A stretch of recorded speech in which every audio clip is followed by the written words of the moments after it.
And it says we're live now. All right, so everyone, welcome. Today we are welcoming Professor Kamran Siddique. He's going to tell us a little bit about how to start research in computer science. So Kamran Siddique is an associate professor in the School of Computing and Data Science at Xiamen University, Malaysia. He received his PhD degree in computer engineering from Dankook University in South Korea. His research interests include big data, cybersecurity, machine learning, IoT, and cloud computing. Dr. Siddique is a senior member of IEEE. So let us welcome Dr. Siddique, and we'll let him take it away.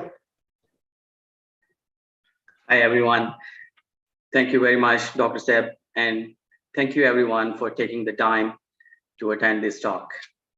So as Dr. Seb said, that our topic is how to start research in computer science. So first of all, a brief introduction. I think Dr. Seb has already said this, so quickly we'll go through. I did my PhD in computer engineering from Dankook University, Seoul, and currently working as associate professor at XMU. And this is the overview of today's talk. I have divided this talk into two parts. On the left side, you can see the first part is actually about me, or introduction, or we can call it preface. So in this section, I will cover these 4 points: teaching experience, research experience, future research plans, and how my experiences are related to UAA in particular, or Alaska in general. And the second part is how to start research in computer science, and we'll cover 10 points on this topic. My professional career started in 2002 after completing my master's degree, first master's degree. And I have served in multicultural diverse environments in the last 2 decades, around 20 years, and namely Pakistan, Afghanistan, I was in Kabul, and then South Korea, and then Malaysia. Currently, I am in Malaysia. So as my field is academics, and simply we can call it teaching or research. So, and it is often said that teachers are nation builders. So as I know, nations are built if we have justice and quality education. So I think it's important for all of us to have a perception or an idea about quality education, because this is one of the terms that it's hard to build a consensus. Like if we define success, so I think it's very hard to define success, because success could be different for everyone. So I'm giving you a few seconds, maybe 5 seconds. So please think about it. Quality education. What is quality education? Just in your mind. So as I said, that if we try to figure out, we might find different opinion on this. So what I have learned, that if we have these 3 characteristics in any educational setup, so I think if we are ensuring that these things exist, so it means we are having a quality education. I have seen many institutes focus on creativity, somehow confidence also, but I rarely see institutes focusing on character. And I think this is the trait, this is the characteristic that dominates these things, these 2 characteristics too. So these 3 characteristics could be a yardstick to measure the quality education, as I have learned. So then there is another important thing regarding my teaching experience, that we might have heard about these 3 learning domains offered by Bloom's in around 1950s, cognitive, affective, and psychomotor. So because we all are related to this field, academia, so it means we are either delivering some knowledge, we are learning. I consider myself also as a student always. So I think we should also have an idea about it. And you have seen that many institutes also design their outlines in this format. They usually have CLOs are always there. And some institute mention Bloom's taxonomy for each CLO, and PLO means they do the mapping. And some institutes do not map the Bloom's taxonomy. So please notice here this this column that it is covering cognitive and psychomotor. Right. So I'll talk about it briefly. If you see here, what is the idea about it? Because in Bloom's taxonomy, as I said, that all the domains are not always available. And I have a little different understanding to understand this Bloom's taxonomy, because I was taught this idea by my parents in my childhood. You know, whenever we are working on something, our mind is usually with us. For example, at this time, we are listening to this talk, or we are maybe attending a lecture, or we are doing something significant. So usually our mind is with us. Even sometimes mind is also not with the students. For example, we have also seen some students are mentally not present. So means that is a worse situation, but at least our mind is with us. So this is not sufficient in learning domain, right? The main idea is that we should always try to work with the power of mind and heart. At least these two powers must be there, right? Ideally, these three things must synchronize when we are doing something significant, especially when we are learning, or even when we are delivering some knowledge. But if you see here in the outlines, because the outlines are designed by using some definitions, bookish knowledge. So we follow that principles and we design the outlines and do mapping. But this is a natural understanding that we should try to synchronize all these powers in order to do something significant. Like there are many examples. If you see, I hope you will agree that, for example, I am a professor.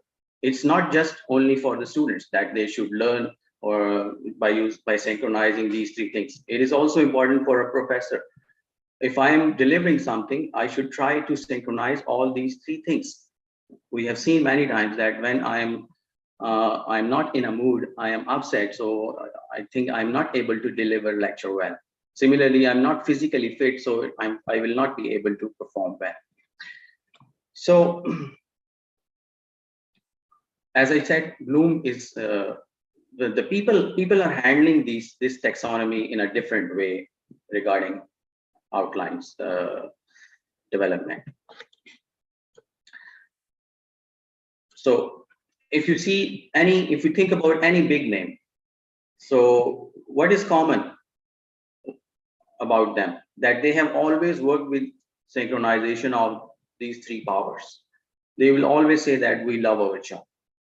Right? We'll never see any big name who is not synchronizing these three powers.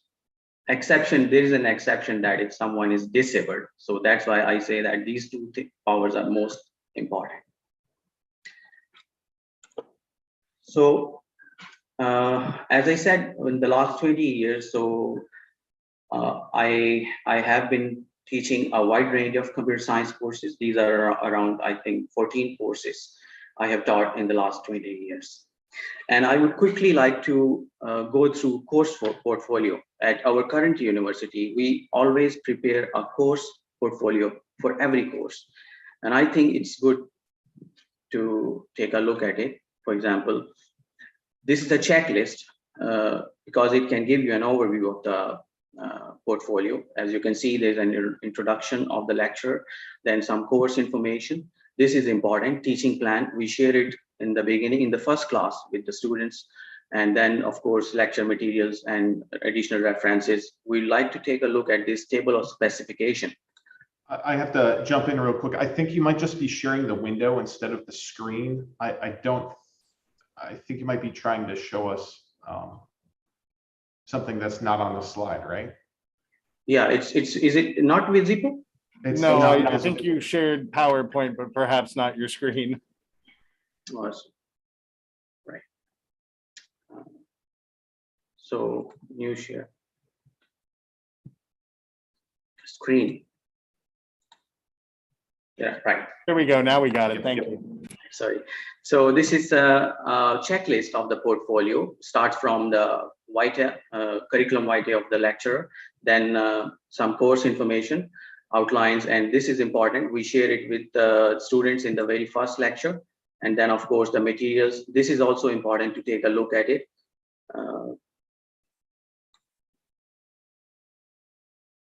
Is it visible? Because I shared screen now.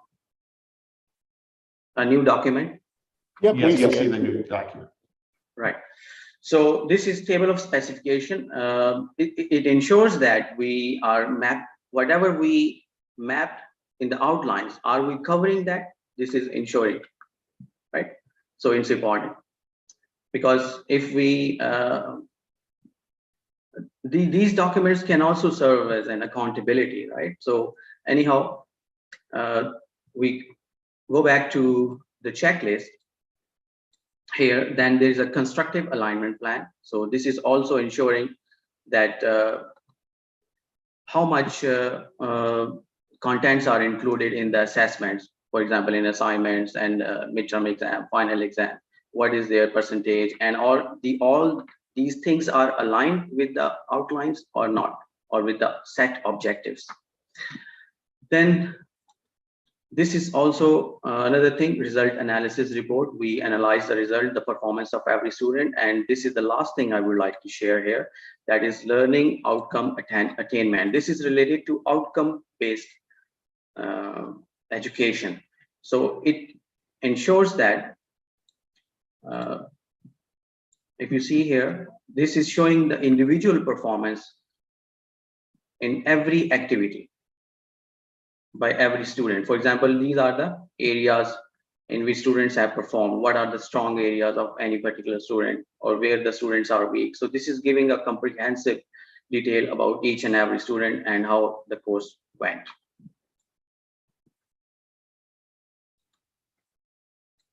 Now, here, getting back to the PowerPoint.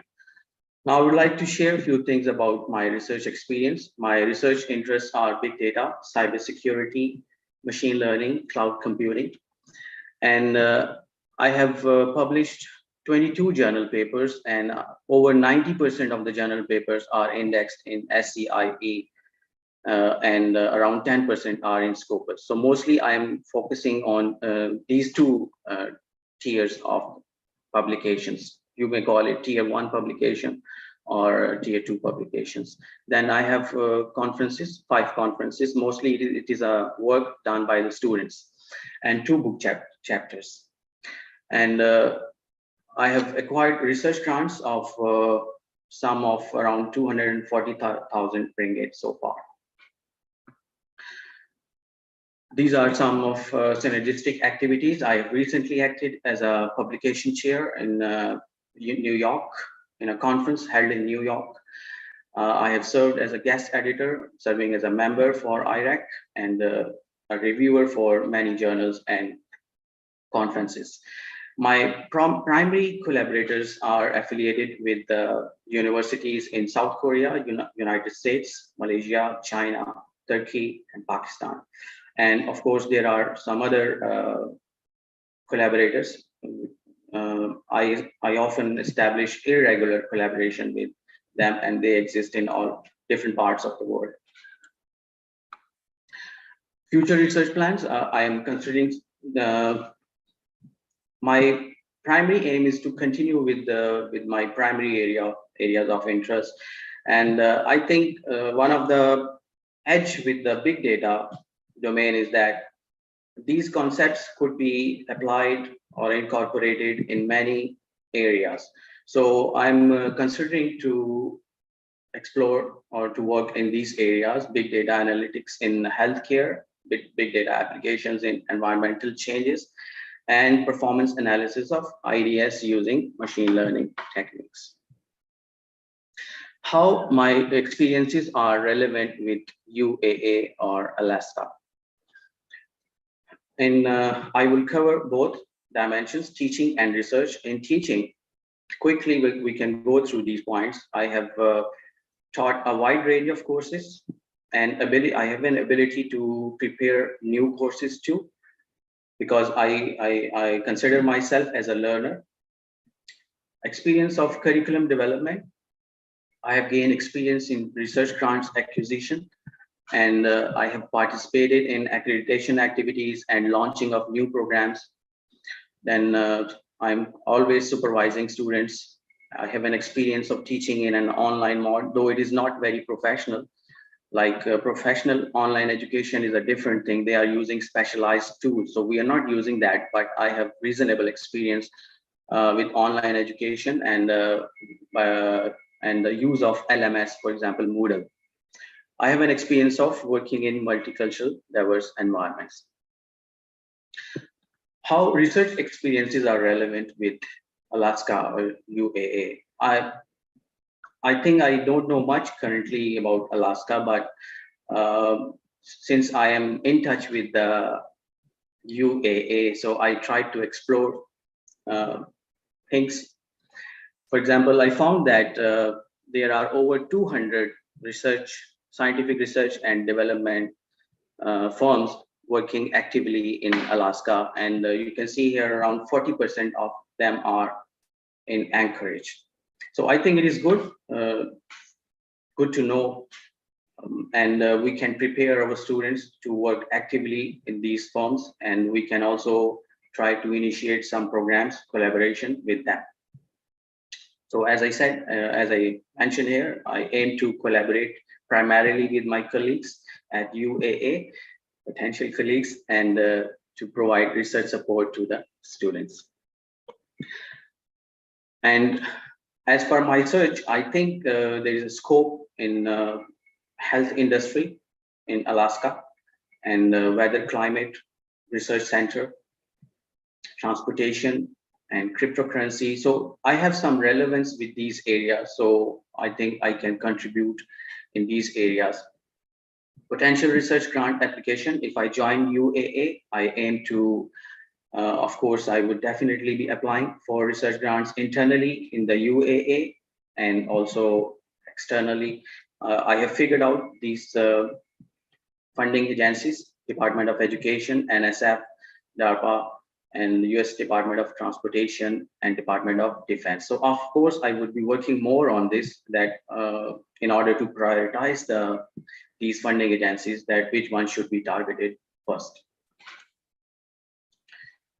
This is the last slide for the first phase, and it's very important because we have been talking so far mainly about teaching and research. So we should understand this relationship, especially for higher education, that teaching drives research and research drives teaching in turn. Basically, these are two sides of the same coin. I think, and we have seen even in university that there are some professors who are focused on only towards teaching. They are not very active in research. So that is acceptable probably in some situations, like if someone is teaching fundamental courses, probably extensive research experience is not required in some courses. But it is always an ideal situation to be in touch with teaching and research. And I think if someone is involved only with teaching, that is probably living a circular life, right? And if we incorporate research along with teaching, then this is also a circle, but that becomes a moving circle, right? We move forward. So that's why I am calling it a loop. And with the help of this relationship, we can move forward. Otherwise, if we stick to this, we might be static. Now, this is the second part. of the research of this talk. And as I said in the beginning, usually as I was shared the format of the presentation, there's a Q&A session at the end, but you are always welcome to ask anything, to interrupt if needed. So part 2 is about how to start research in CS. So these are the 10 points I would be going through. Starting from a research concept, then why do research at undergraduate level, something related to the motivation and areas of interest. So we'll look at these points on the coming slides.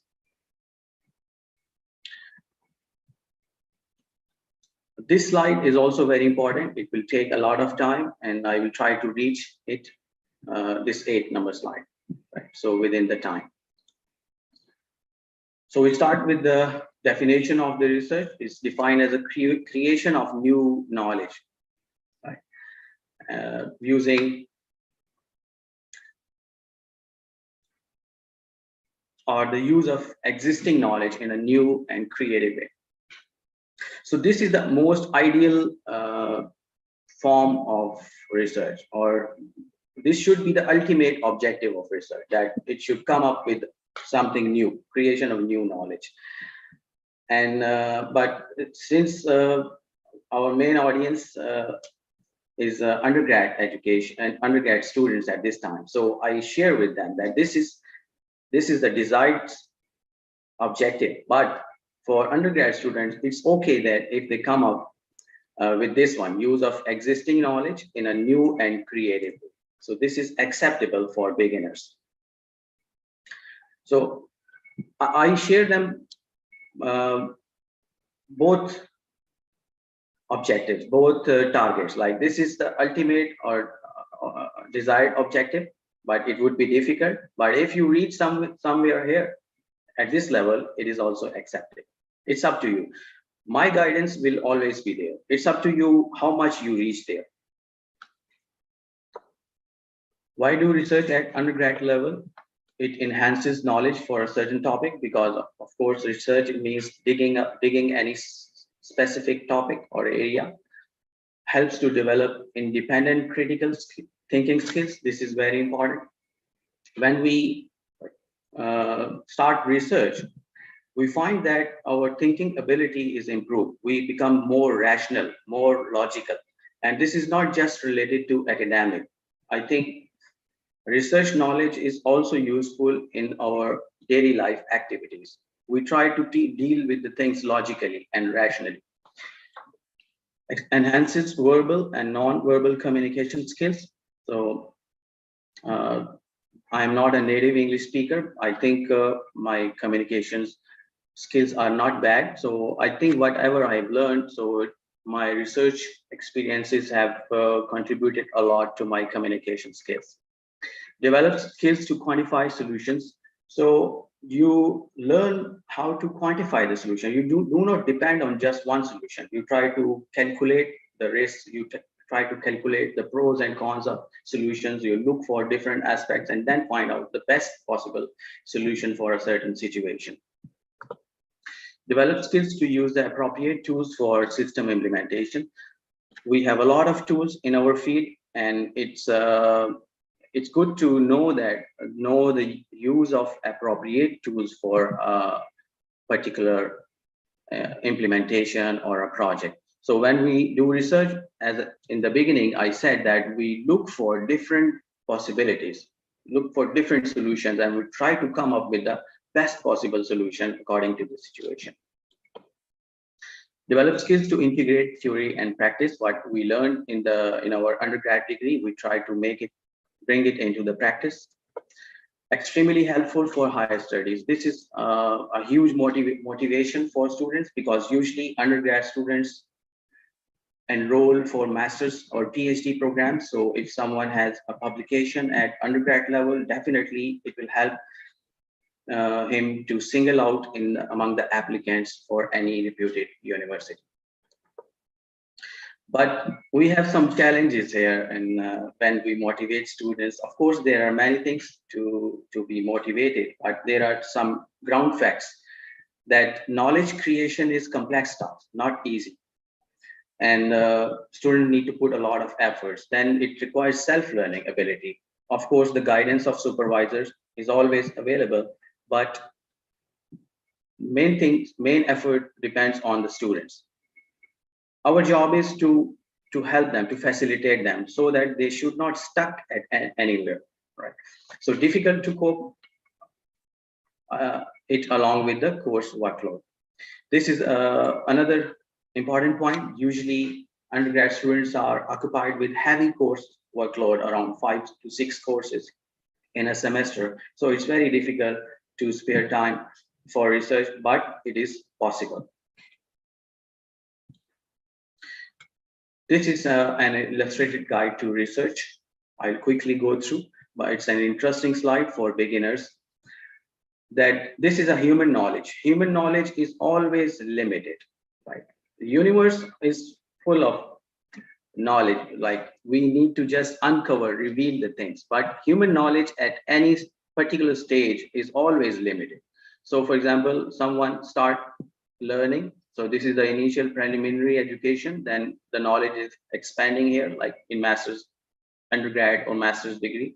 So for example, someone reaches here. Now it depends whether student or someone is reaching at undergrad level or master's level or PhD. It depends on him. And once we reach at this level, if you see, we are focusing on any one particular direction. We are not covering. It's not possible to cover this whole area for us, for anyone. So we are going vertically in one direction. So once we reach here and once we understand something, ideas automatically come into our mind. And whenever we contribute a little bit, just like a dot, that becomes a research. It's written here PhD, but students should not be worried about it, because it's a general perception that research is usually started at master's or PhD program. While it is true, and there are some valid reasons behind this perception, but there is no hard and fast rule for it. We can, I think research is a way of thinking, and we should share this art of thinking even to a child. It doesn't mean we should start teaching research to a child. We should share the art of thinking to him, and it is possible. It may be possible that he may come up with some idea in his higher schooling. It's possible. Now the level of contribution depends, like how much he has contributed at that level, but creation is possible at any stage. Areas of interest. So here I suggest the students that you pick a direction or research area based on your academic background and interest, like you studied a lot of courses. Usually I motivate students of third year and onward. In the first 2 years, no need to put too much efforts, or like in the first 2 years, focus on your courses, get a good understanding of the CS field, and then in the third year and onward, student can start thinking about it, and they can work on it. So once they select an area based on their interest, try to dig it as much as possible. How to dig it? Go through literature, right? Read research papers. How to narrow down the topic? Explore the domain as much as possible. Whenever we start any area, so it is good to read good quality survey or review papers, because it gives a quick understanding of the area. Right? But if the quality of the journal papers is good, look for topics offered by upcoming conferences. Usually the conferences target recent areas, right? So like they solicit research papers or ideas in the emerging fields. So we get an idea from the upcoming courses, conferences. So students should take a look at the CFPs of the upcoming conferences. This is another example that how we can narrow down the topic. For example, someone has selected cybersecurity, and in cybersecurity, there are many areas, and someone has selected, for example, intrusion detection. Then intrusion detection, there are many areas to work on.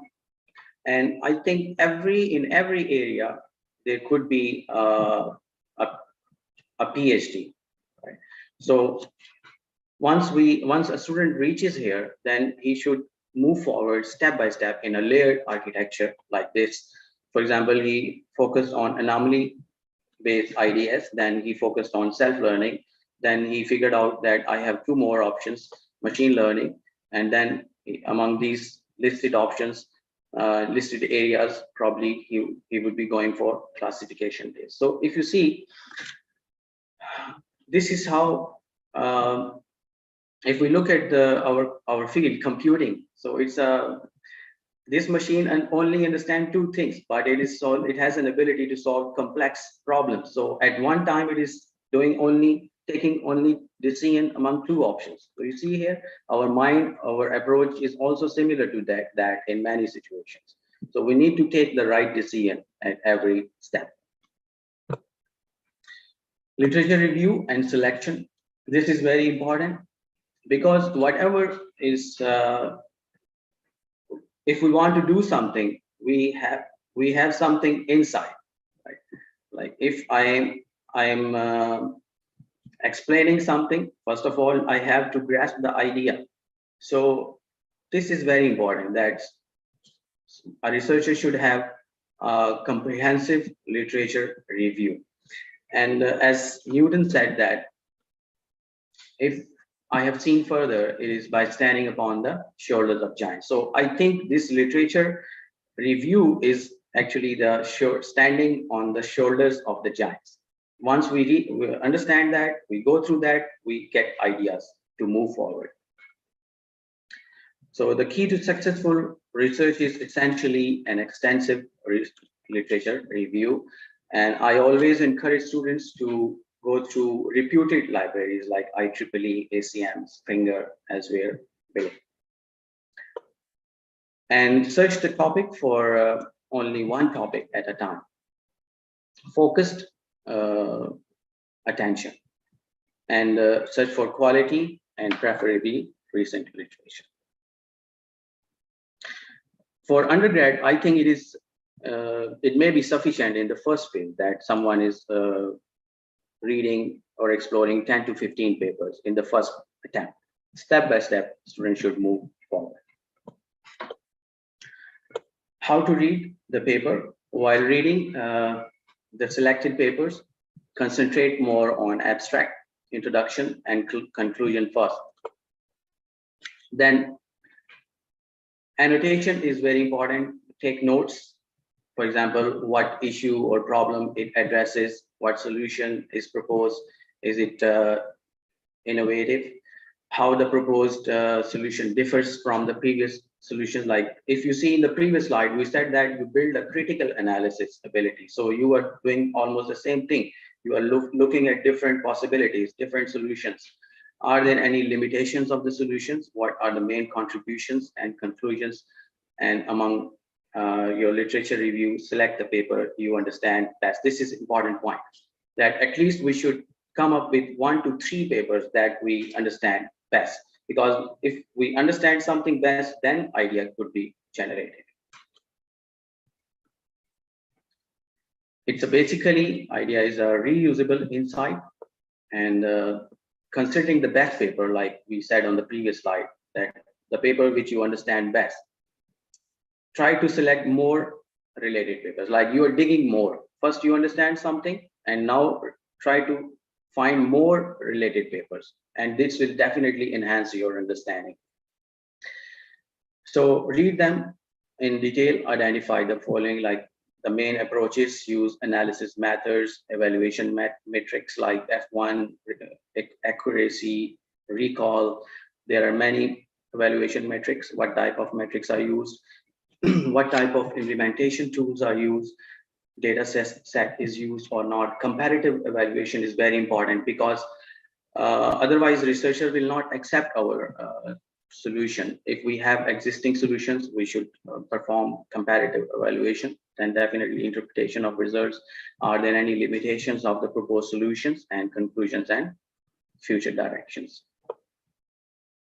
Then at this stage, we are able to write a proposal of a small proposal, maybe 2 to 4 pages, that should include introduction, problem statement, overview of existing work, that is a related work, and limitations of existing work, potential directions and ideas for improvement, like what are the expected contributions, then expected results.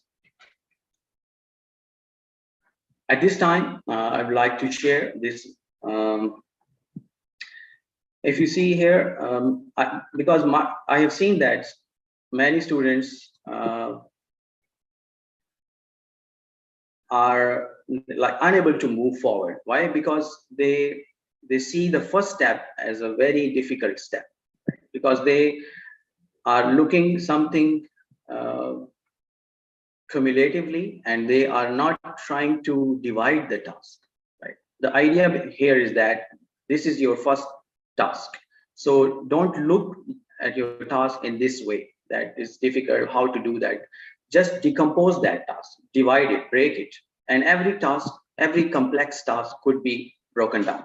Once it is broken down, then it would be easy to take first step. Once first step is taken, the students or any person gets motivated and he moves forward. So the idea is break the task and just keep moving.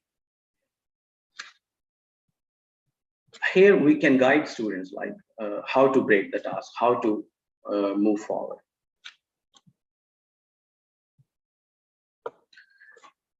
This is 8th slide. As I said, it's a very important slide that we go through few things that every researcher should know. And as per my experience, you will see in this slide that I have seen that even students working at master's level and PhD level, they are not familiar with many things we'll see in this slide. Why? Because their supervisor is handling most of the things, like related to the paper submission and interacting with the reviewers, especially the response letters, interacting with the journals and many other things.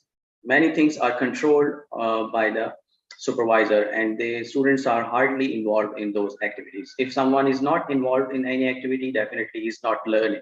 So we'll see that.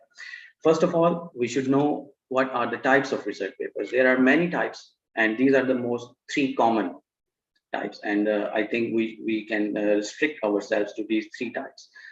One is original empirical research, which is the original idea of the authors, survey articles, and review articles, right? So the concepts are very self-explanatory here, that it gives information about the amount of research done so far in a particular domain or topic. And review paper analyzes published works and provides insights. So it means it's more technical, more critical, and sometimes involves some experimental work. Conference papers versus journal paper. Conference papers are short and precise documents, usually 4 to 6 pages on an average. And journal papers are longer piece of writing containing more details, published in periodical journals, like it may be monthly, bi-monthly, quarterly, or 6 months annually. Conference is a snapshot of the work and serves to sketch out one's idea. So basically, in conference papers, people usually share some ideas, a precise idea.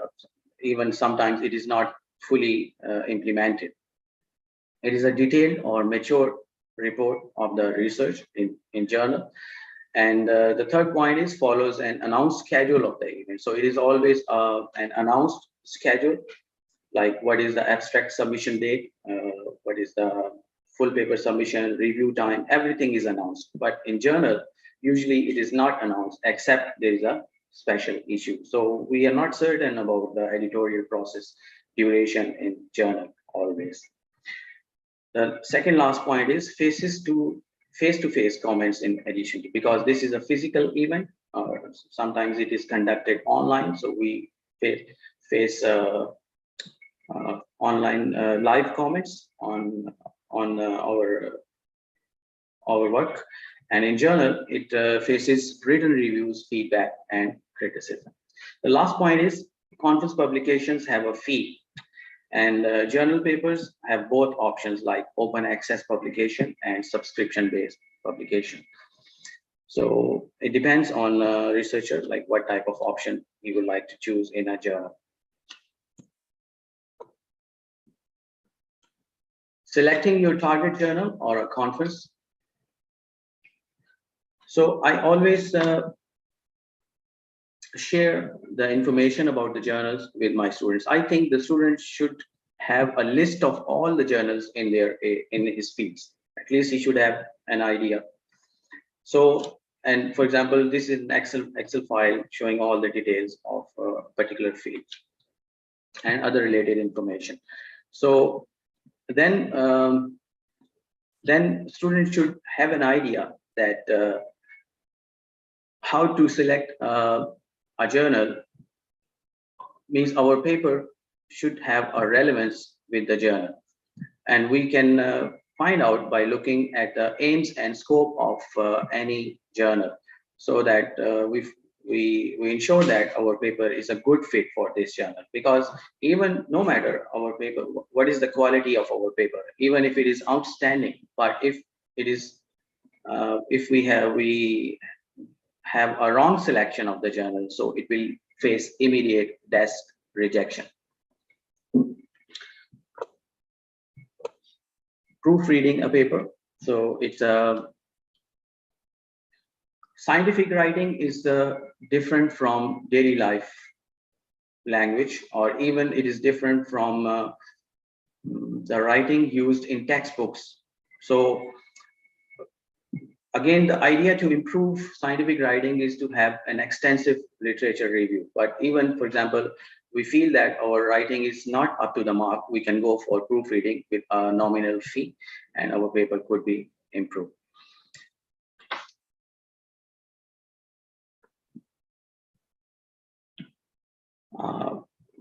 May I have about 5 minutes more? Or Yeah, we have actually until 5 o'clock for the presentation portion, so including questions and answers. so should I proceed, or it's okay? Yes, we've allotted about 20 more minutes for the presentation and questions and answer portion. Right. So determining, I think I would be taking a few more minutes. Determining journal quality and indexing. There are tier 1 journals, tier 2 journals, and we should have an idea to assess the quality of the journal. For example, SCI, usually this is a tier 1 journal, or E, and then Scopus journals are also comes in maybe in the tier 2 journal. So how we can find out the quality of any journal? Every journal has some ISSN. So for example, this is a database by Thomson Reuters. We go to this page and we enter the ISSN. This is a unique identifier of every journal, and we should enter here print ISSN, because there are 2 ISSN, online print, online ISSN and print ISSN. Or we can enter here title. So if it is listed here, it means it is indexed. Why it is important? Because I have seen that many beginners, they are trapped by fake journals. So many people are running fake journals, and they also write impact factor. They have a complete system, submission system, but they are not authentic. So I think researchers should have a knowledge to authenticate journal quality and authenticity. Then we should have an idea of impact factor calculation and quartiles, like what is the quartile of a journal. For example, simply the top 25 journals in the field are called Q1 journals. The next, for example, 25 to 50% are called quartile 2, and so on. And impact factor calculation, of course, I also guide about it when I of course go through these lectures. So I explain these things to the students along with the H10 index, so H index. So I think these students should also know about these metrics. What is peer review? So we can understand with this flow chart. So we submit our paper to the journal after ensuring whether it is relevant with the journal. Then the journal editor, chief in editor, screens the paper and he checks the quality of the paper and the guidelines are properly followed or not, article relevance, things like that. And if, as I said, if these are not up to the mark, so it will be immediately rejected. So it's very important for researchers to properly pass this this phase, because if the paper might be very good, but due to some negligence, it may be rejected. So then if it is passed, it's sent to the reviewers and they do some assessment, send their comments to the editor first, then editor makes some assessment and send it to the authors. The authors make some revisions and again send it back to the journal. Then of course editor will take a look, will make some assessment, send it back to the reviewer if it is a major revision. And this is a cycle. It may take 1 to 3 rounds usually, or an average. And then, for example, if it is the final round, then editor will make some assessment and he will take the decision whether the paper should be accepted or rejected. Then composing a cover letter and response letter. This is also important. Good quality journal always value these things, and they most journals, good quality journal, it is compulsory, but in some journals this is an optional step. I have seen, because I am also a reviewer, so I have seen that sometimes the quality of the cover letters and response letters is not good, right? So this is one of the response letter of my paper a few years back. We prepared it. So I think this is also important, and students should be taught how to prepare cover letters and how to respond to the reviewer comments properly. Because I've seen that, for example, you give me a response letter, for example, that is not properly responded. And by looking at the quality of the response letter, probably an experienced researcher might give an opinion that this will not be accepted. But if you tailor that, the same response letter properly, then there is a possibility that we might get another round of review, or it may be may went positive. Of course, definitely the reviewers will look at the contributions, but the way we submit our responses are also very important.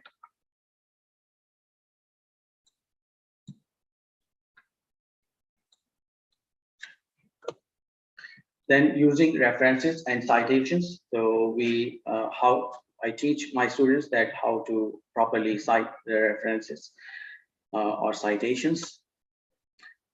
And finally, research ethics or academic integrity. This is the first lesson that should be taught, or at least we should be aware of it, whether it is a research or it is taking any academic course.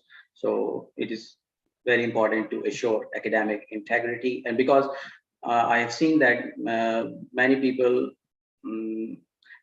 commit this or violate these rules unknowingly. They do not have sufficient knowledge, so that is leading to plagiarism or violating the rules of research ethics.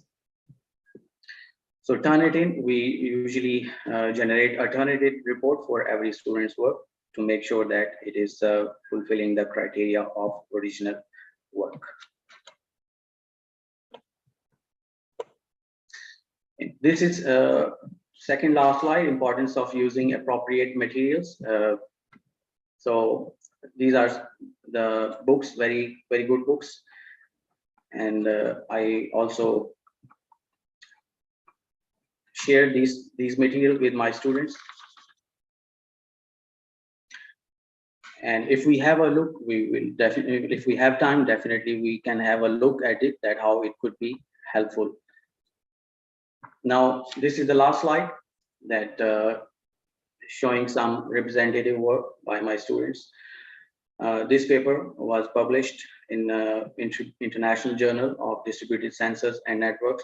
And this student is currently studying in University of Edinburgh in his master's program. And I think this publication played a vital role in securing admission in that university, which is, I think, ranked 20 in QS ranking.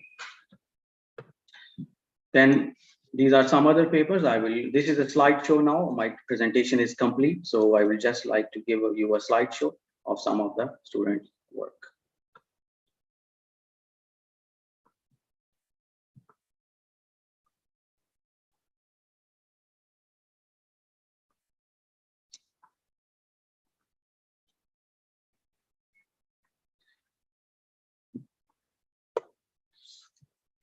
Thank you very much. Thank you. Thanks. Now we'll take questions. I see that there's some from some participants from outside the committee, so we'll handle those first. Jenny?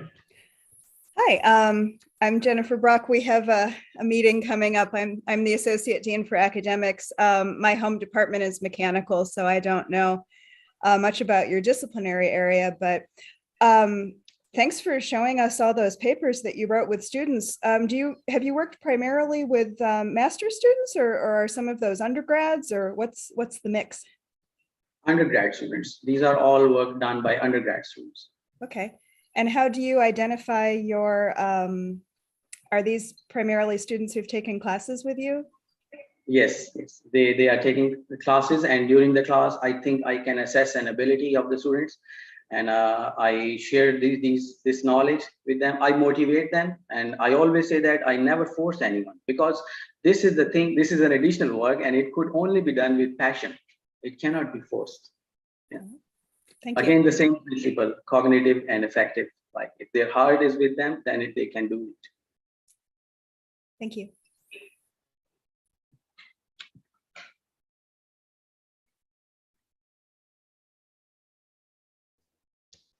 I have a question. So at the start, you talked about, sort of teaching techniques and Bloom's taxonomy.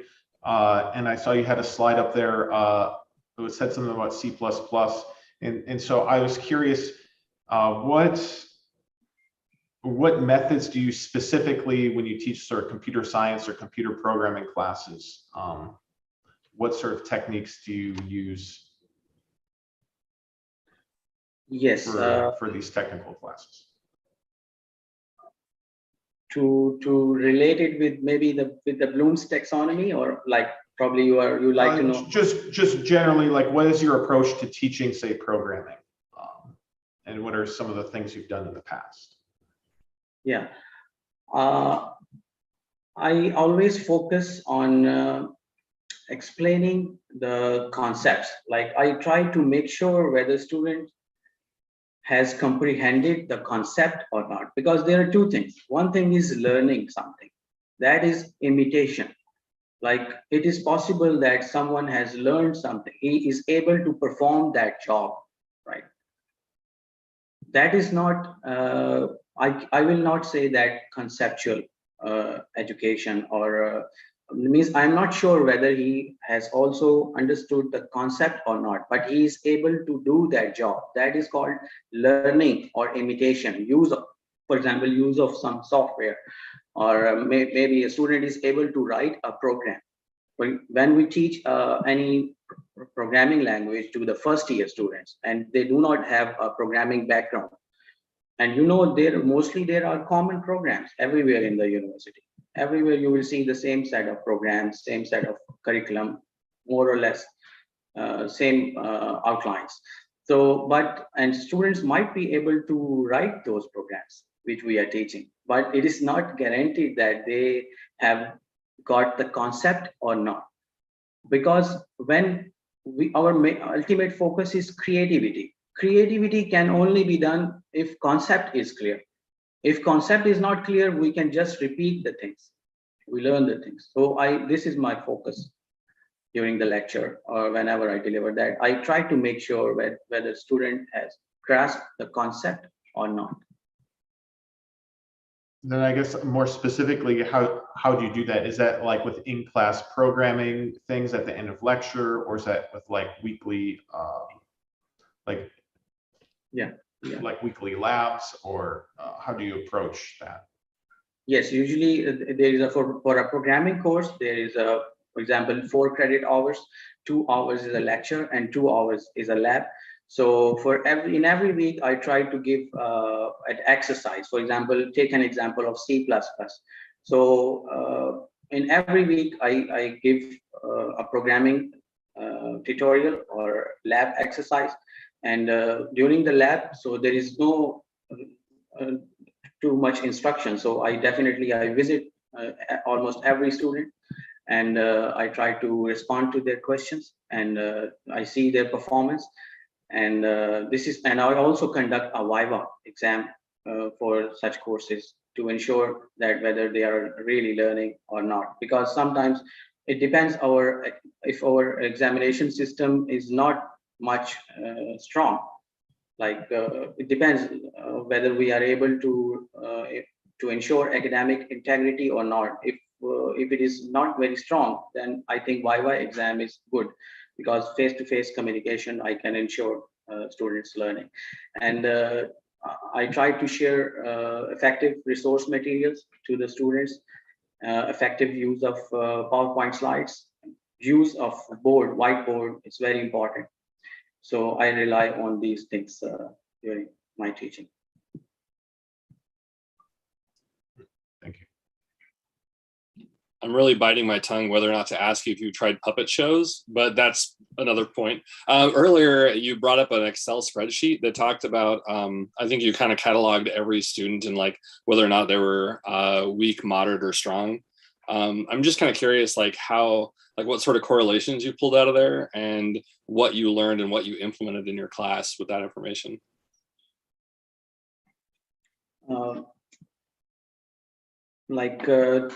To figure out the caliber of the students, probably. Maybe if you could pull up that Excel spreadsheet that you had earlier. Spreadsheet. Yeah, right. OBE, yes, I got it. Yeah. So so how I figured out that, right? So like the understanding of the students in particular area, like for each CLO. Maybe this is your question. Kind of. I'm curious as to how, like, what were those correlations? Like, what were the things that were happening that led to you? I think you had different areas. Like some areas, students were weak, some were moderate, and some were strong. And it seemed like you had dozens upon dozens of students all kind of mapped out. And it looked like it was based on quarter, but I wasn't too sure. Right. And then kind of what was it that prompted better or worse performance in the class? Right. I got your question now. Yeah, I think when in the beginning of the semester, I shared some background, previous experiences with the students, that so that they know that they know their path. Like, for example, I share with them that this is the result of the previous class, and you see here which students have got A, which students got average, and which students got failed, right? So I tell them that the students who are not regular, like who are not consistent, they are unable to perform well. For example, I just said that in every week there is a lab exercise, and lab exercise are not graded in the course. That is a tutorial activity. So I emphasize on that activity a lot. And I call that a backbone of the course, that I share with the students that if you cover this lab exercise every week, then you will be able to perform well. And if you are not covering this lab exercise, you will not be able to perform well.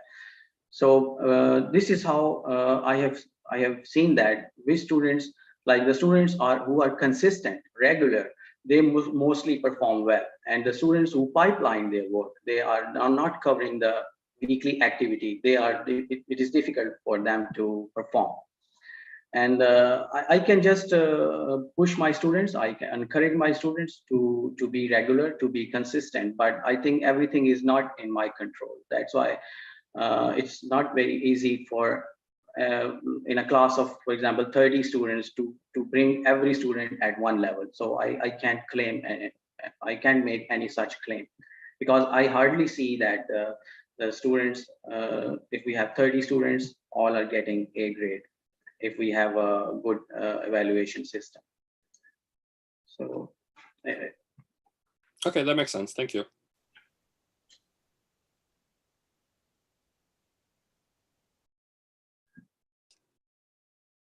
So, oh, never mind.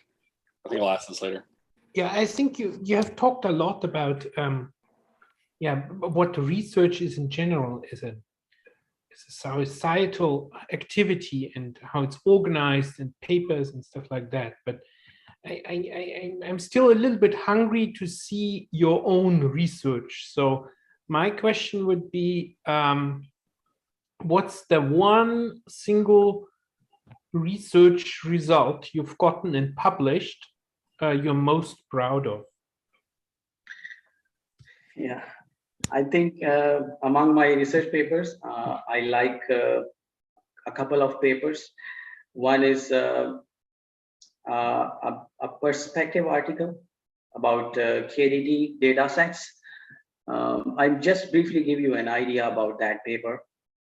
When I started research, and I started with the area of big data processing, and then as I said, big data has applications in many areas. So then my professor got a project of intrusion detection. Then we also merged that concept with the intrusion detection. And when I started working on that, I realized that the researchers were proposing new innovative solutions of intrusion detection, but they were evaluating their innovative designs on the data sets which were released in 1999, right? And at that time we were working in 2016, I guess 2015-16. So nobody realized that. Right, so that means after 99, we got a lot of changes in hardware, in architecture, operating system, network protocols. So, at one time they are offering that we are designing innovative solutions, right, that are able to cope the current trends, but they are validating their solutions on 15 to 18 years old technology. So how we can rely that? And very few researchers realized that. And I took that idea and I tried to realize the attention of the journals, editors, and related community, and with empirical evaluation that this is not going in a right direction. So, and that was appreciated a lot, and that was published in IEEE Computer. I like that idea and also the piece of writing. And then I also proposed a network intrusion detection system. And at that time, most of the research was published in two main areas. That was feature selection and classification-based approaches. So then I came up with an idea that due to the emergence of big data field nowadays, it's important to incorporate the data computational intensive powers to that field. And also the fourth point was the use of appropriate workloads to evaluate the system properly. So I came up with these two new ideas in that research. And I think that was also, that got good feedback and appreciation. Good, thank you. All right, we've got a couple of questions from our YouTube live stream here. The first question is, do you think research is better done by yourself or in a group? I always prefer collaboration. Yeah, always. And the second question is, how can an undergrad contribute in any meaningful way to research? I think, first of all, I will assess the caliber of the student. When I will take the course, I can assess that which students have a potential. Of course, we often say that everyone like is same, every student is same. It is true as far as rights are concerned, as far as attention is concerned, everyone is same. But I have no doubt in admitting this reality that it's at the intellectual level, it's very hard that we find everyone same. So when I assess some of the students, so of course I will definitely present the idea in general, and then I will see the interest of the students who are showing interest, I will pay more attention to them, and I will guide them according to their skills. For example, if they have the potential to publish in top tier journal, so I will guide them accordingly. If they are interested, but I think they need more effort, then I will suggest them to focus on a conference education, a conference publication first. So once they get some idea in a conference paper that is easy to publish, as I said, decompose your task into small tasks. So once they work on a small idea and write a short paper, their paper is also published. So they will definitely get motivated to write a better paper next time.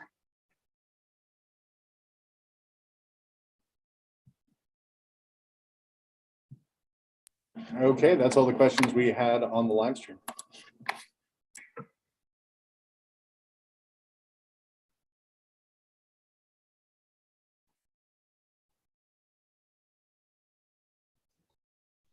Are any more questions from anyone in the Zoom session or any of the committee members?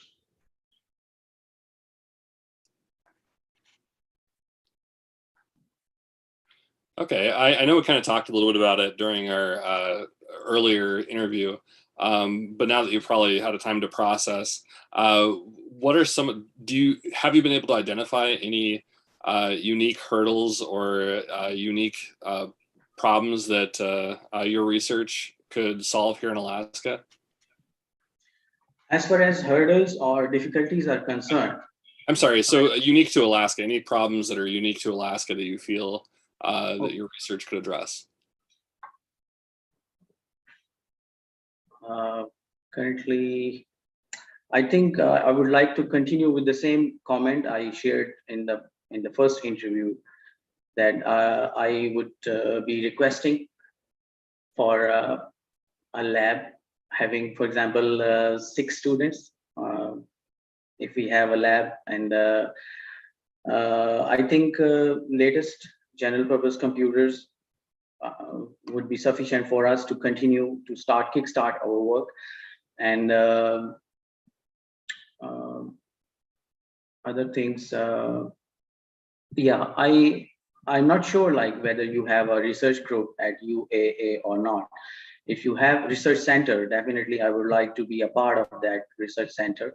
And if not, I would like to propose at least a research group, if not research center, but a research group that I am able to lead that, and I would be, I am confident that I will be able to involve undergrad students in them, and we can engage them in the last 2 years of their undergrad degree in that research group.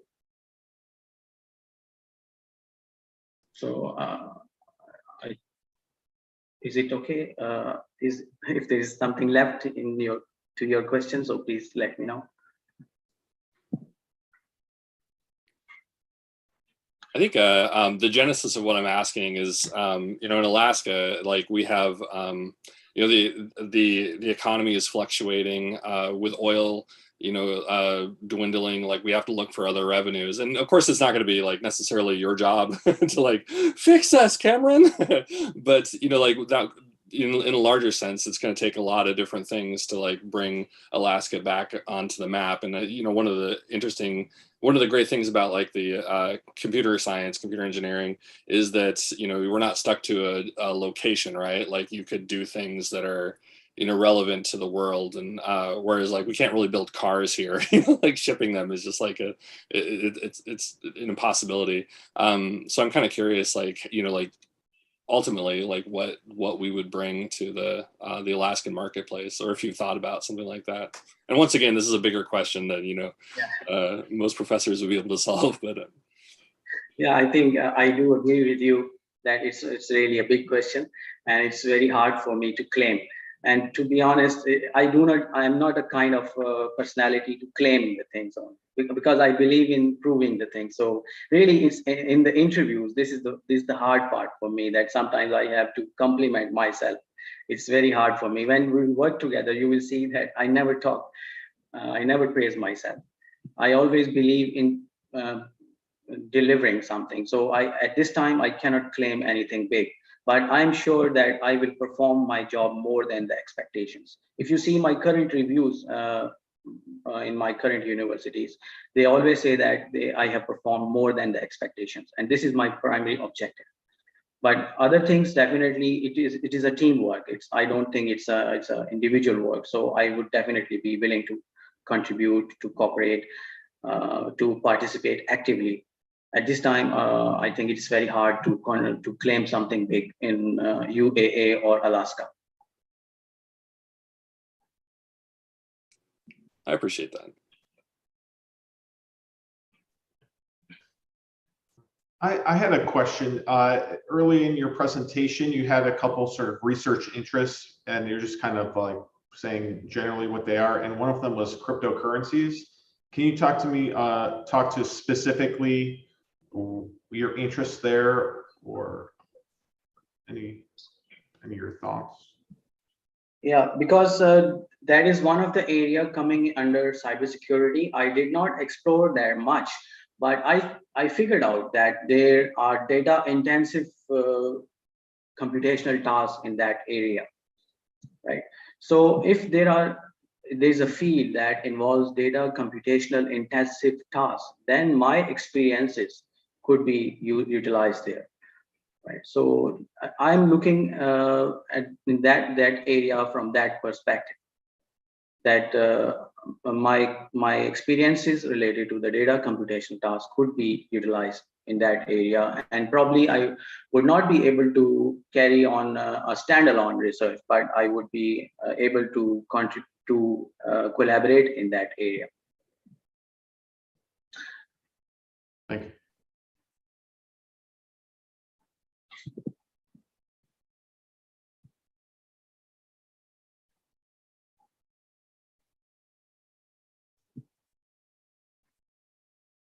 Any other questions?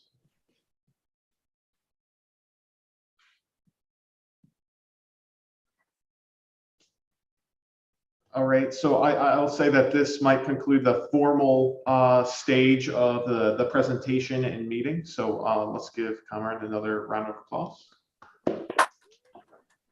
Thank you very much. And thank you again.